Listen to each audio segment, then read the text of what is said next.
Okay, welcome everybody to our wonderful Make the Switch induction cooking live stream. I'm Lisa Marshall, a volunteer leader with Mothers Out Front New York, and we're just so excited about this event. And we're really excited to see all of you. I can't actually see you, but we know you're there. We're looking forward to this very much. And while we wait for some folks to get signed on, we're going to run a little poll. We would like to run the poll so that we can tailor our future programming to the people who are most interested in it. So we'd love for you to answer some questions on the Zoom poll when it comes up. I have with me here today some of the communications team from the Mothers Out Front staff joining me.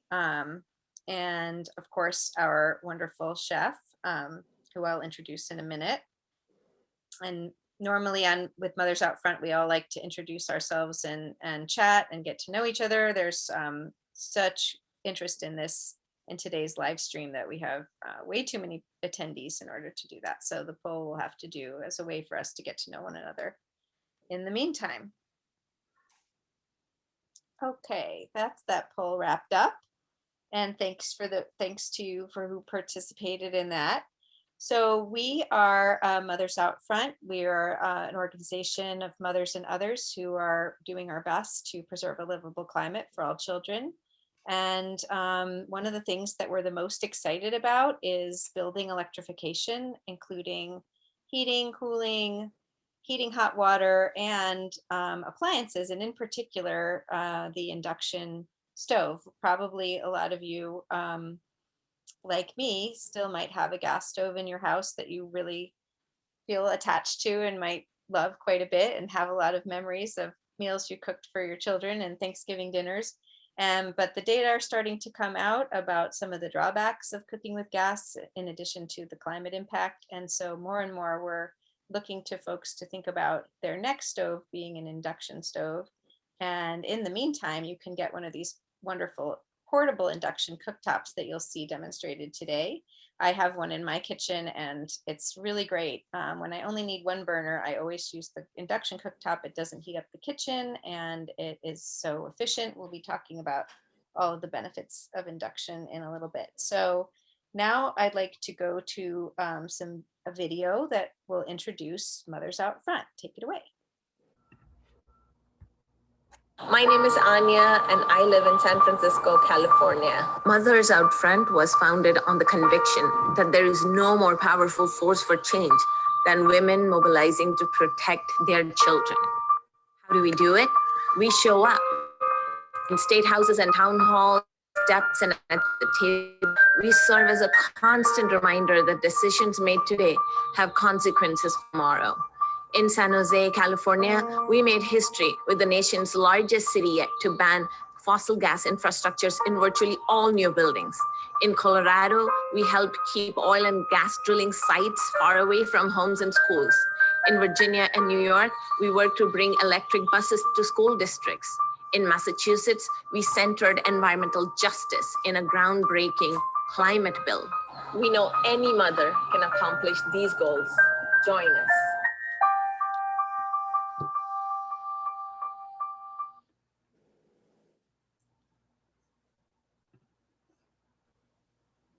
Great. Glad we got that worked out. That video chokes me up. I was at some of those events. I know some of those moms.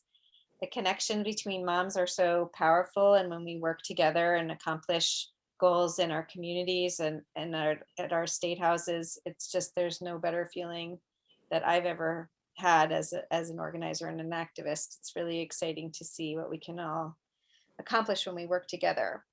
So thanks for that lovely video. So next up, we have a couple of other videos with some of our chefs.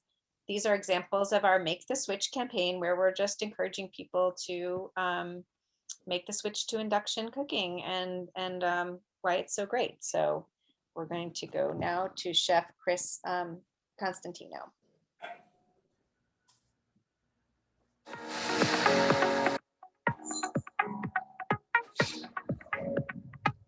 Hi, I'm Chef Chris Cosentino, and I'm here to talk to you about the benefits of cooking with induction.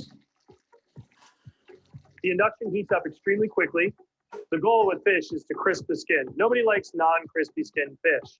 So to do that, having maximum control over the temperature really allows me to get an even sear and a crispy skin on the fish. Now, you can see that the fish itself is sliding in the pan, which means the caramelization started to happen. So it's gonna cook really evenly. And what's key is letting the heat do its job. Because the induction is so consistent, if you add something else to the pan, it's gonna automatically turn the heat up so it comes back to the set temperature. I've set the temperature to 420 degrees, so it's automatically gonna come back when I start adding new things in. So I have some onions I wanna caramelize. It's looking pretty crispy. Now those are beautifully seared onions. By putting the fish on top of the vegetables, I'm allowing all the natural juices to lay into them. The key to making simple food, one pan meal. Mushrooms are beautifully cooked, a little bit of arugula. Don't overthink it. Let the induction do the work. Everything was cooked beautifully. The fish is gonna be nice, medium. You can do restaurant quality food at home with an induction burner because the heat is even, consistent, and controllable. Now I've got this beautiful crispy skinned fish. There we go.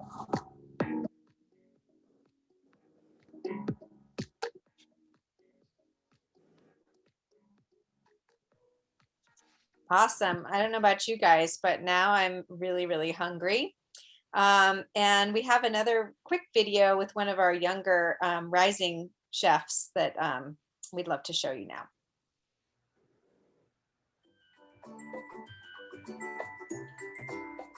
Hi, I'm Jay. Me and Mom are going to make some pancakes. We're using the induction stove.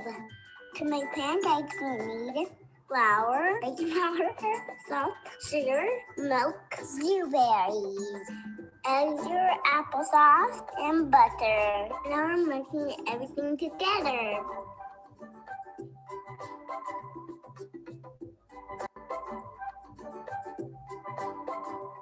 Mom says induction safer and to keep my lungs healthier. Mom says induction uses magnets. When the pan gets hot, we can control how hot it gets. The pan gets hot, and I said Mom's going to help me. Here's how you flip the pancakes. I've never done this before. This is so fun. Whoa. Tap the pancakes to make them cook better. Wow. That at the same time was better.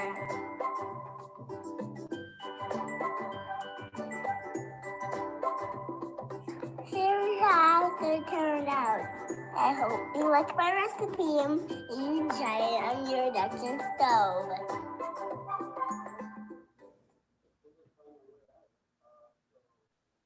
Okay, I might just melt from the cuteness of that video. And Chef Jay is demonstrating one of the things we really love about induction cooking. So we're going to go over a few of the benefits. And one of them is just how safe it is. There's no open flame.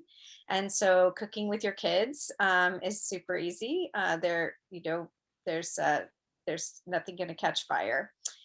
So the way induction works is it's electromagnetic reaction between the cooktop and the pan. It has to be a pan that has metal in it, either that has iron in it, like cast iron or stainless steel.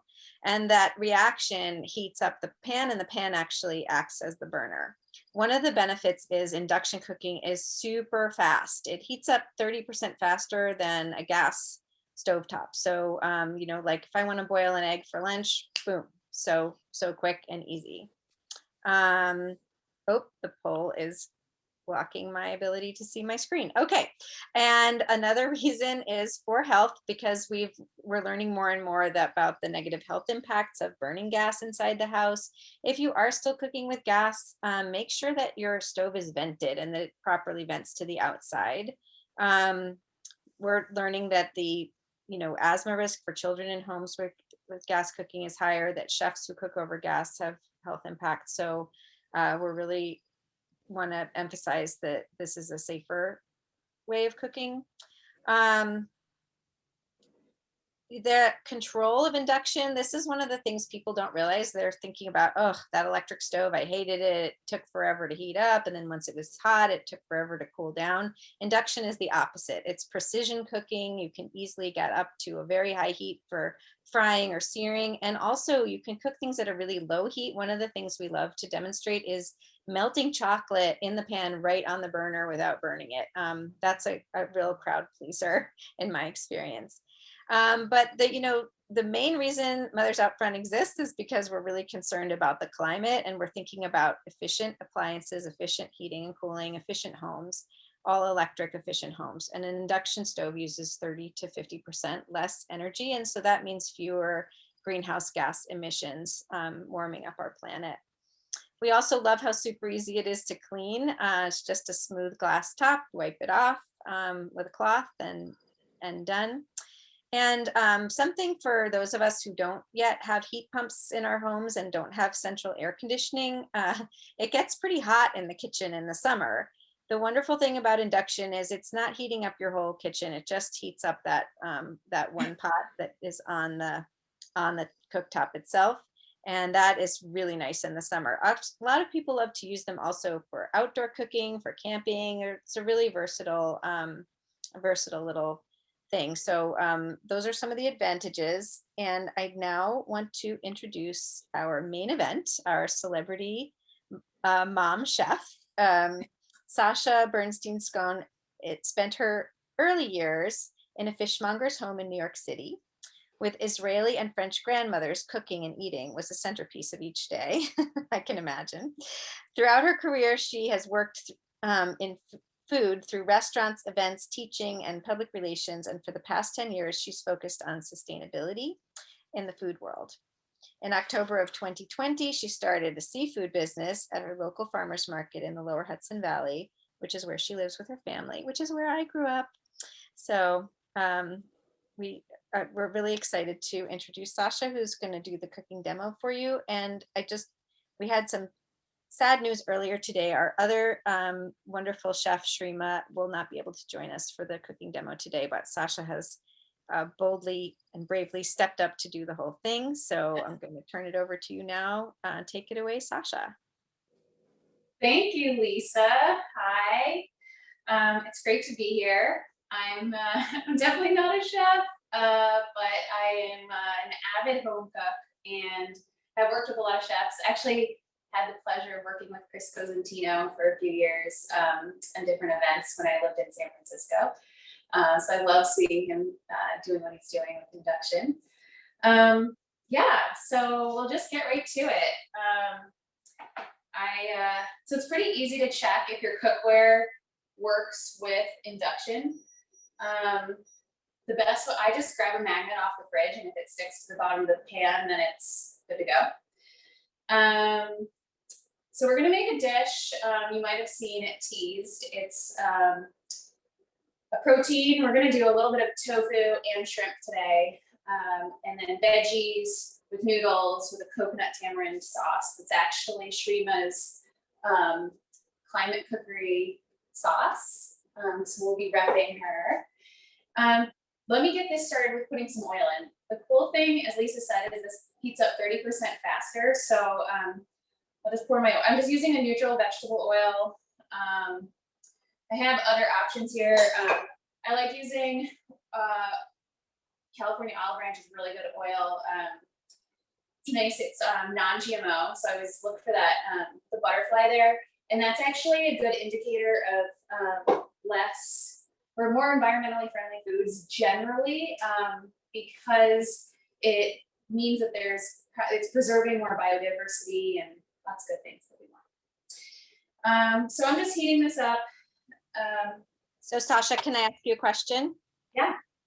One of the attendees wants to know, what is the make and model of that cooktop that you're using today?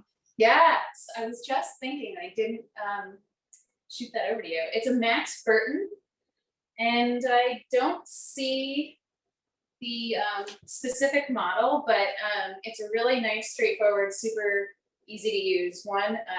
One of the features that I really like on it is that there's a boil setting. So if you're like ready to make pasta or boil eggs or anything, it just does it super quick, and then you can set it straight to simmer. There's also a simmer setting. So once you have whatever you have in there, it just shifts right over and it doesn't overdo it. So that's really nice. And you can do it by setting, by number setting, or by temperature, Fahrenheit temperature. So you probably see that I have my tofu resting on a little towel here. I just really, ooh, there you go. I really like using just like a kitchen towel that I designate for this sort of thing, because otherwise we go through so many paper towels, and I know you guys all care about that too. Not wasting when we don't have to. So my oil is still heating up, but I'm using extra firm tofu, which is probably the most popular in the US. There's lots of really delicious tofus out there. Kodo soy is a really good, all different kinds, from yuba to the firm stuff.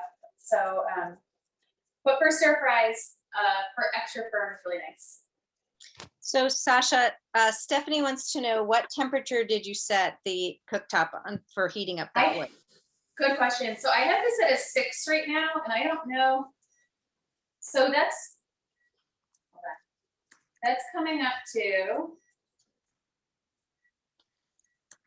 we're gonna bring that up to like 325.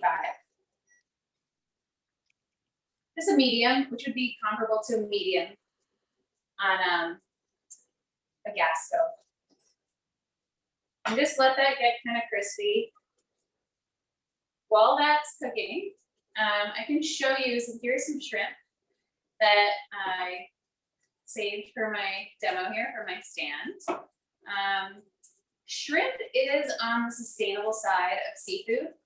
It's small, so it doesn't take very long to grow, and it reproduces really quickly, so it's just constantly replenishing its own stock. Of course, it's not for everyone, but I just wanted to show what I would make this dish with, since I'm in the seafood biz. And not everyone has taken the shells off shrimp before. You can get them shelled or not. I'm just throwing gloves on because I don't have a sink right here. Normally, I would definitely not put gloves on when cooking at home. So basically, to take the shell off, you kind of go to the bottom, and you can just peel it from right here. I'm going to show you a little trick though. And then once you peel this off, you can do a little slit down the back. It's called deveining. And see that kind of like dark.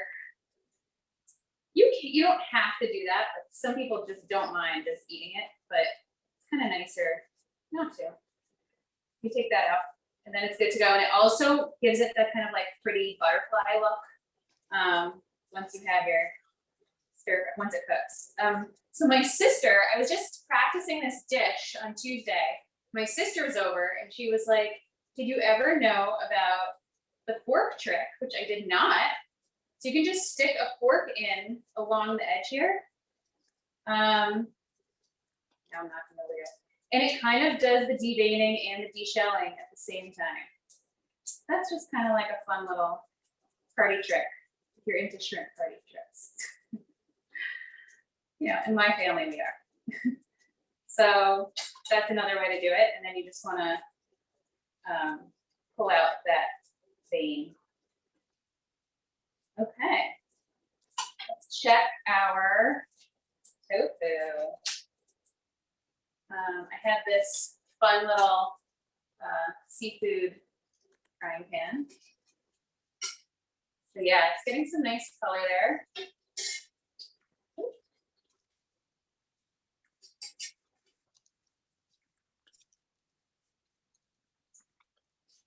And tofu, as you probably know, is a really nice, light, neutral flavor that takes on the flavor of whatever you're cooking with. See, I told you guys I'm not a chef. But, which is nice. And it's really nice when you let it get some like crispiness to it because it just adds to the texture. It makes it kind of have a little light crunch on the outside and get super tender on the inside. A lot of people just like throw the tofu into whatever they're cooking, which is also fine, of course. But I feel it's worth the extra step of doing the pre-fry. It just makes it extra good. Like these ones over here in the back are not getting quite the browning I would like, so I might just turn it up a little bit to 350.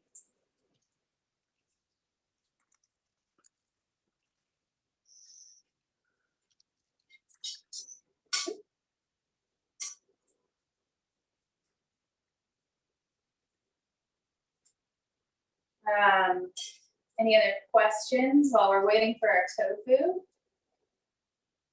I don't see any. Go ahead, folks, and put those questions in the Q&A. We'd love to hear. Are you going to put both proteins together, or are you making sort of two different versions depending on people's dietary preferences? I'm going to mix it together because for our family, we don't have any restrictions, but you certainly could split it and do two different ones. And that would be a really nice, if you were going to offer this to guests or do a dinner party, since this dish would really lend itself well to that. You could offer two different options, a vegetarian and more kosher option or shellfish allergies, and then have the seafood option for others. That would be a nice way to do it too, for sure. That's great. Okay, I heard from communications they're going to run another poll, and maybe while they do that, Sasha, can you tell the folks a little bit about how you care for and season your cast iron cookware? Oh yeah, actually, that is my husband's job in our house. So he's gonna love that I was fumbling over this one, but we do not use soap. We do scrub, and you know, we do like give it a rinse after every use, and scrub off any actual bits, but I don't use any soap obviously on it, and then we just heat it up after. Sometimes we'll put some oil in just to keep it nice, but no specific seasoning other than that. But please do share in the chat if you have recommendations. I would love to hear. Yeah, my husband also does all of the dishes, and we do the same thing. We basically scrub out it's best if we scrub out they're really sort of very naturally nonstick pans if you treat them properly, which I would say semi do, and you scrub them out with a scrubby and put them back on some heat with a little fat of whatever kind, and that keeps them nice. And then if your pans do get in sort of bad shape and need to be kind of started over again from scratch, you can just look on the internet. There's a ton of YouTube videos and tutorials on how to get your cast iron pans back in shape. I mean, I have pans that I'm cooking with that are probably older than I am, and I'm 52. So. Camilla's asking, where did we find all these men? They're not, good men are not found, they are created. That's for our next Zoom, actually. That's right. That's the next session. Please stay on board. Grab a wine and stay. Sign up to the First Out Front mailing list to hear about our webinar on the care and keeping of a man who does dishes. I'm just gonna pop this in here. So that's kind of what you're going for, like a little brownish color. Sometimes I get impatient and it doesn't get all the way there, but it is really worth it and nice. So just keep it in there, keep frying it up. It's worth it. In the interest of this demo, I will carry on. So I'm gonna keep the pan at 350, which is like a medium high for the shrimp. And I'm just gonna use the same oil. It didn't get too brown. And you could also use, I really like using ghee. Ghee is a really good fat for cooking. It has a high smoke point, higher than a lot of oils and higher than butter. And so That is one that I turn to often. Organic Valley has a nice one. So So Very ghee good is process, butter too. with the milk solids skimmed out of it, right? exactly, That's right. exactly. So a lot of people with a light dairy sensitivity, not a true allergy, but like a sensitivity, don't find that ghee agitates for them because the milk solids are not there.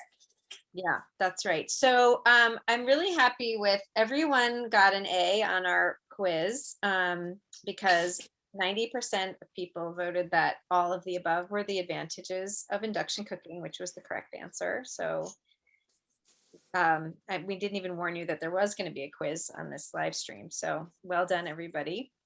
And the bad news is the harmful emissions from gas cooking are carbon monoxide, formaldehyde, fine particulates, and those are the main three things we worry about. Actually, I've also seen radon. That wasn't listed in the poll, but there's a lot of radon in our fracked gas that comes into our house. Okay. So Sue mentioned that ghee has a long shelf life. Yes, it does. It's wonderful stuff. Okay, so Sasha, tell us. Okay, so shrimp. So as soon as you see the shrimp start to just lightly curl and turn a little bit pink, you can go ahead and flip them. They're good at about 2 minutes per side on average. These are 16/20s, which just means that there's about 16 to 20 shrimp per pound. So about an ounce of shrimp. And I just sprinkled them with a little bit of salt. I did not go crazy with any seasoning or spice rub, just because I'm gonna let them take on the flavor of the coconut tamarind later. But yeah, you can just kind of see as they get a little bit more tight. That's them letting you know that they are ready to flip. And if you get fresh shrimp, these are fresh shrimp, not previously frozen, which is kind of rare. Most shrimp at the grocery store are going to be previously frozen. You can always ask your fishmonger, or if you go to the farmer's market if they have fresh. If not, that's totally fine.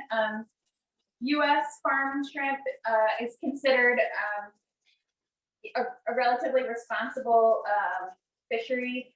You can always consult the Monterey Bay Aquarium Seafood Watch if you're unsure. Yeah, and you just don't want to overcook it because it'll get kind of like dry or even rubbery. So there you go.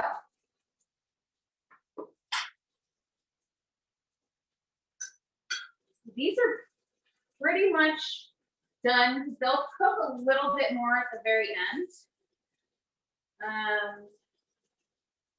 They're good.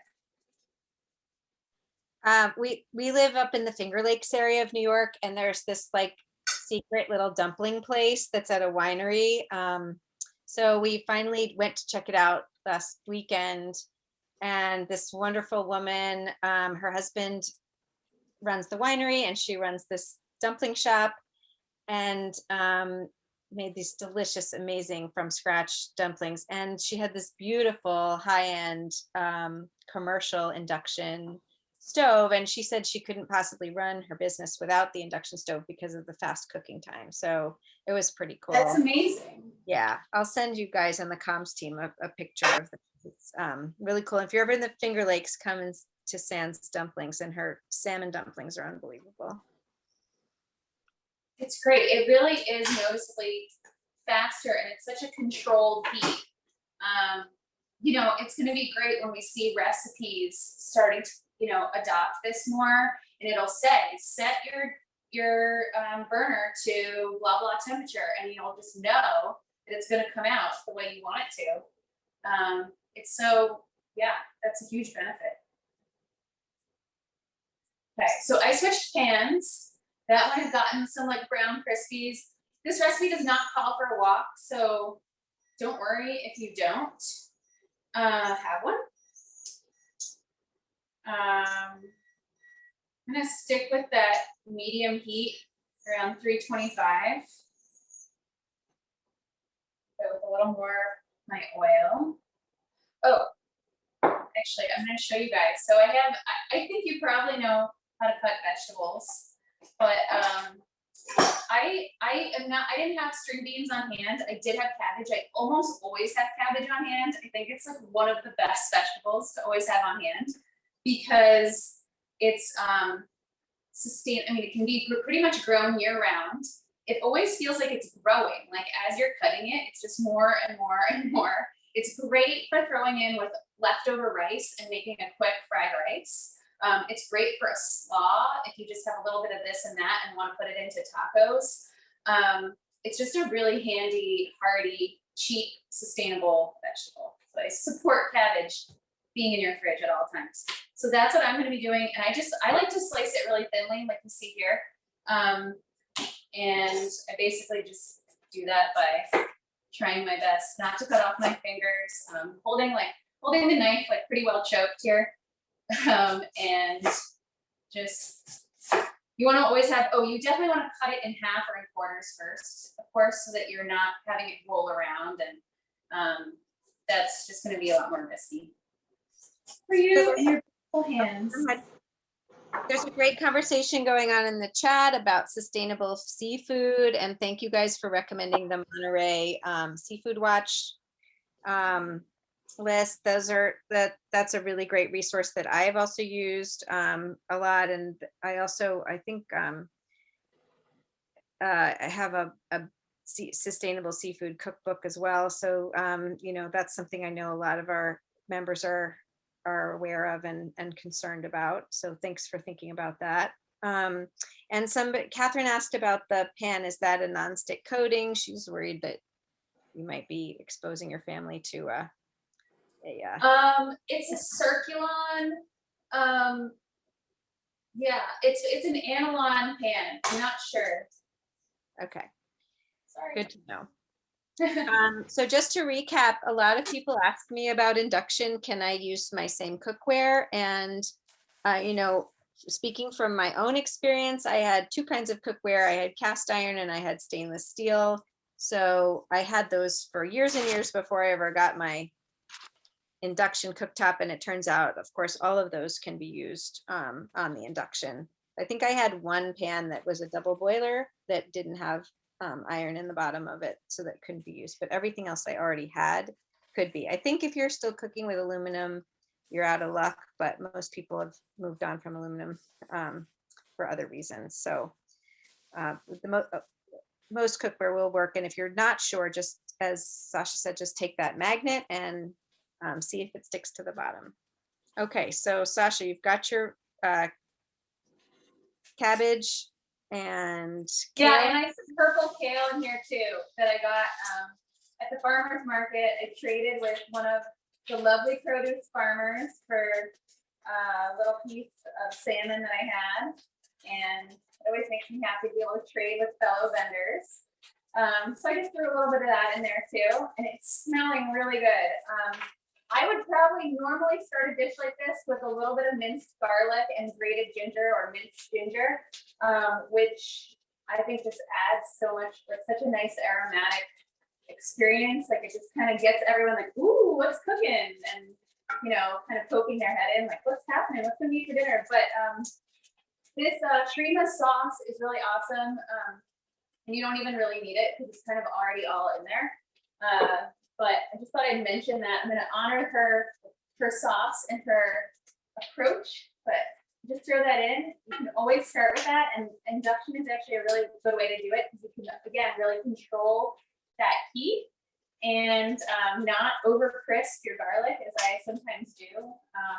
One of my kids calls me in the other room, or I decide to go get a glass of wine, or whatever happens. So yeah. And another thing that actually Chris Cosentino points out in his video that I really appreciate about the cookware is that it comes right back up to temperature. So you start sauteing your garlic and ginger or whatever is in there real quick. You put a bunch of cold vegetables in there. It's going to bring down the temperature of your pan. What's really awesome about induction is it just automatically comes right back up. So it just kind of doesn't skip a beat, and you're still got that nice high heat, which is why it smells so good right now. I wish we could smell it. It looks I'm sending amazing. it to you guys. It looks, And I also have some mushrooms, also from a vendor at one of our farmers markets here in the river towns, called Hodgins Harvest. So this is great. These are oyster mushrooms, which I just love because how can I not, as like the fish lady. And he actually recommended not cutting them, but doing like a peeling method, which is really nice because it just increases the surface area that can then pick up some of that heat and flavor. And so this is my new favorite way to deal with mushrooms. And I love mushrooms. I'm not really in great company with my family with loving mushrooms, but I just pick them out and I eat them. Just throw them right in there too. And we're gonna add a little bit of salt to the whole thing. You can add soy sauce. I think Shrima suggests soy sauce. I'm just gonna do salt because I have it right here. And I already have my soy measured for later.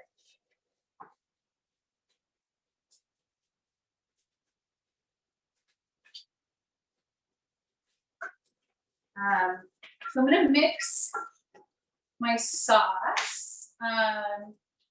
So we do, this is Shrima sauce. It's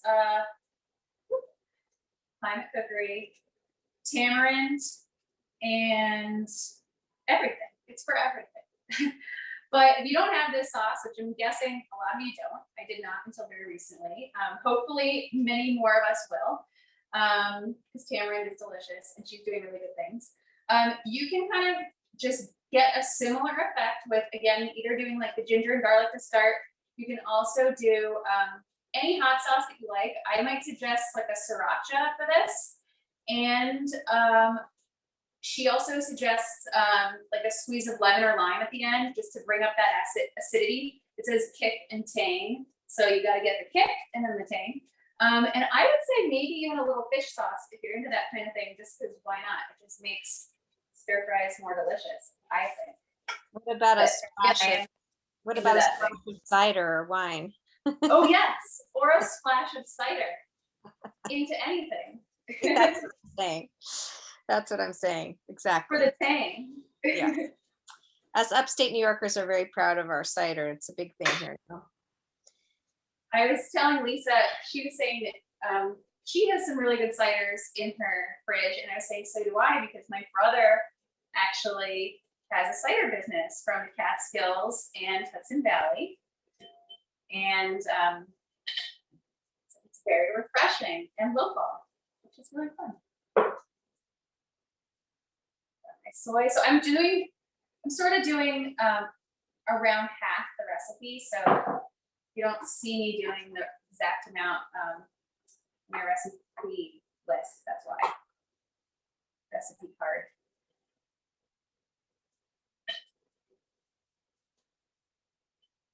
All right. So this is a really nice, it doesn't look like there'd be a lot of kick in this, because I don't know, I always associate a lot of kick with like a nice red, but trust me, it is there. And it is excellent. If you like heat, this is a really good way to get it. So yeah, these mushrooms are getting some nice color. The veggies have softened, and I think we're pretty much ready to bring it all together. Sasha, that looks amazing. Oh yeah, I know. I wish you could come over. I'm Yes, getting in have my it car with right now. I grew up in the Lower Hudson Valley, so you know it's my home territory. Did you pre-cook some noodles before you started? Is that Yes. okay? Yes, I meant to say that. I pre-cooked noodles. And actually the other day, I'm using rice noodles today, and I actually used wheat noodles, like an Asian wheat noodle that I got at H Mart. I don't know if that exists everywhere, but it's really great store, big Korean store, but it has all kinds of awesome products from throughout Asia. And I would say you could do either. You could even do rice. But yes, they are pre-cooked. I could have showed you with the boiling technique on here, but I kind of decided to just be in the interest of time, just have them ready to go. Watching water boil even on an induction cooktop is not that exciting, but I will tell you, That's right. it's Right, pretty it's not funny how very fast it boils. It's amazing. It's amazing how fast the cooktop brings a pot of water to a boil. And I know, like, moms, so many nights when you've got hungry kids and you have to get dinner on the table, that those few extra minutes really make a difference. So you're now combining the sauce with the vegetables. Yes, I poured the sauce right over the top there and then put the noodles in too, just to bring them back a little. I would suggest just, undercooking the noodles a little bit because they will absorb some of the sauce because the coconut milk is liquidy. And so you don't want to have a big ball of mush. So just undercook them a little and then you can just kind of bring it all back in the pan here together. And once you feel like you're just about there, you can bring in the protein.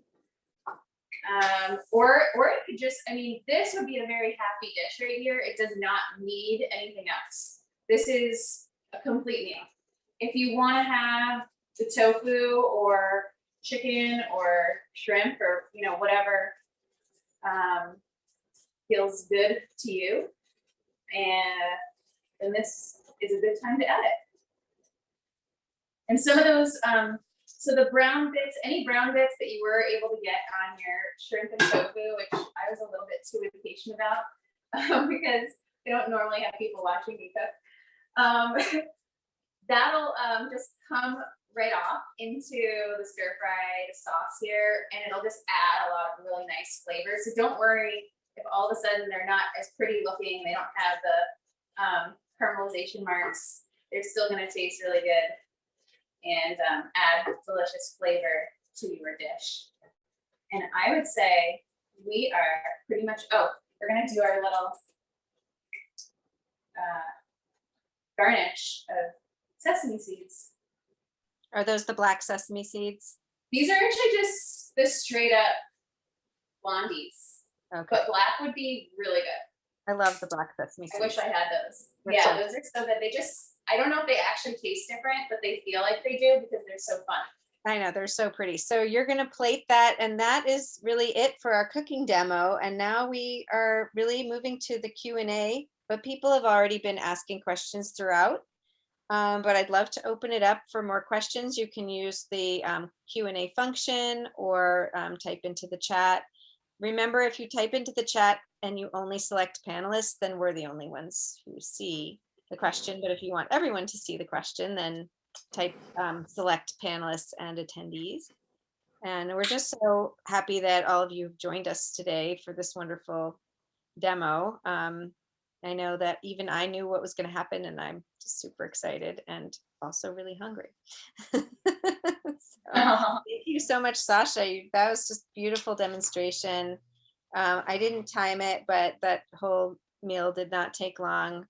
There are, of course, portable induction cooktops with 2 burners, so you could have used 2 at a time if you had one of those, right? If you were in a hurry.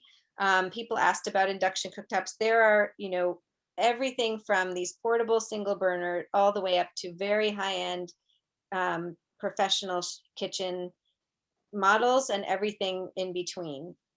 There are some induction cooking guides, and there's also been some reviews in Consumer Reports recently, so you might want to look for those. So I see Caroline says, with air fryers and induction stoves, people don't even need traditional stoves anymore. That is true. So there, and people wonder about the oven with induction is just an electric oven, but you can get ones that are that have air fryer features, and that also have the oh my gosh, what do you call it when it blows the air around and it cooks better? That's the kind of Convection. Convection, thank you. I kept thinking induction and I knew it wasn't that, a convection oven. So there's many different makes and models to choose from. There are cities now in the US that actually have lending programs where you can test these out and borrow them and try them out before you buy.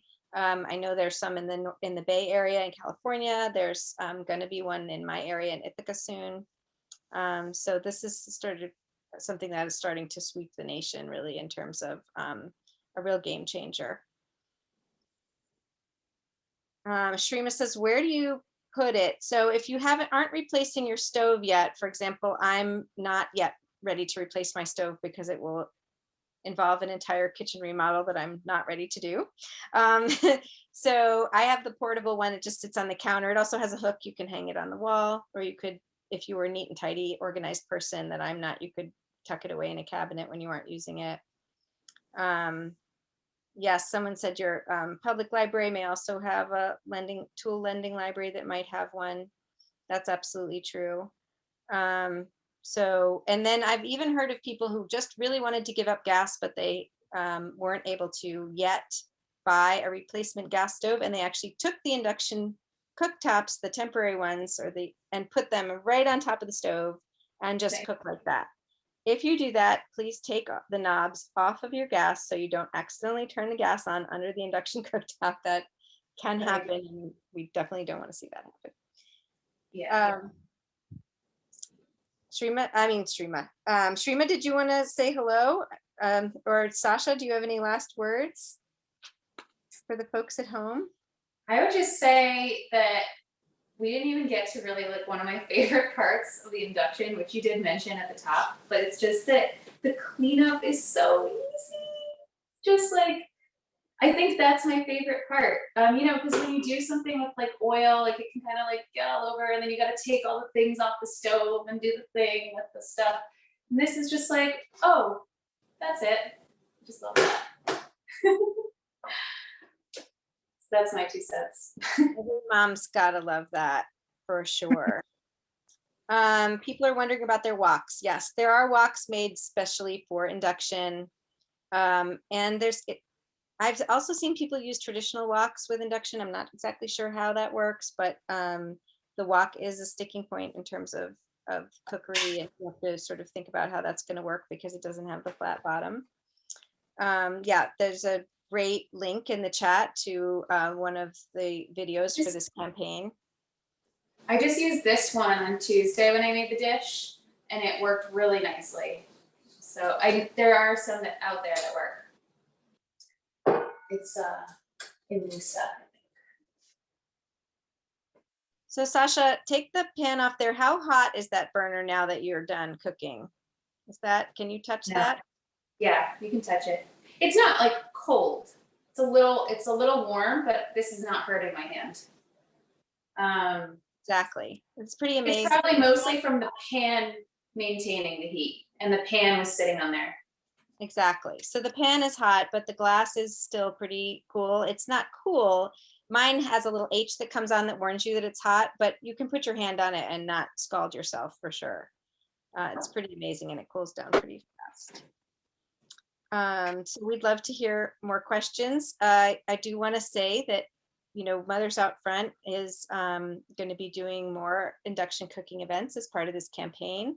Please sign up for our mailing list if you want to hear about those. We could use the support. If you are a mom or not a mom and want to get involved in our organization, get in touch with us. We're a quickly growing organization. We organize in California, New York, Massachusetts, Virginia, and Colorado, but we also have moms in other states who are getting involved. So there's many, many ways to get involved with this movement. And I think our comms team is going to put some information up at the end of this in a minute or two, so that you know how to get in touch, and also maybe check the chat for some links on that. Of course, you're also welcome to donate and become a member of Mothers Out Front and help our movement that way. So thanks so much to the Mothers Out Front comms team. We also want to thank Climate Nexus, who's our partner in this Make the Switch campaign. Thank you to Sasha. That was so much fun. I can't wait till we do it again. And thanks to all of you who tuned in today. It was really great to have you. And, I think this was recorded. So if you have a friend that you think might be interested, look for that recording to come out and share it around, because we're trying to spread the word. So we still have a few more minutes, but anybody from comms, is there a slide to put up for getting in touch with us, or is this it? Or should I just wave and smile at everybody? Yeah, I think we put the links in the chat. So if anyone wants to join our movement or find out more information about the campaign, it's all there. Great. Well, thank you guys so much. I think back to my first introduction with Mothers Out Front and talking to some of the staff, and they were asking me, you know, if you wanted to get some people in your community together to start to work on something, how would you do it? And I said, oh, of course, I would make food. Because that's what brings people together and opens up their hearts and helps spread love. And so here we are years later, still spreading the love through cooking and working together on the climate. So it's a really good feeling to be doing this tonight. And I'm seeing all the thanks and praise coming in the chat. Thank you guys so much. It's really an honor and a privilege to be a part of this work and be doing it with all of you. I see some friends out there. How much electricity? Susan says. So Susan, I don't know in terms of kilowatt hours, but I can just tell you that the efficiency is much higher than a regular electric stove. So 30 to 50% more, less energy or something like 30 that. to 50% more efficient than a gas stove. Yeah. But I don't know how much more efficient it is than a traditional electric stove, but it definitely is much more efficient than a traditional electric stove. So that's what we're looking for when we're looking at the Electrify Everything movement, the all electric home, getting your home off of fossil fuels. There's so many advantages, and energy efficiency is right up there at the top. Thanks, everybody. Thank you. Thanks. Have a good evening. Debbie. Thank you.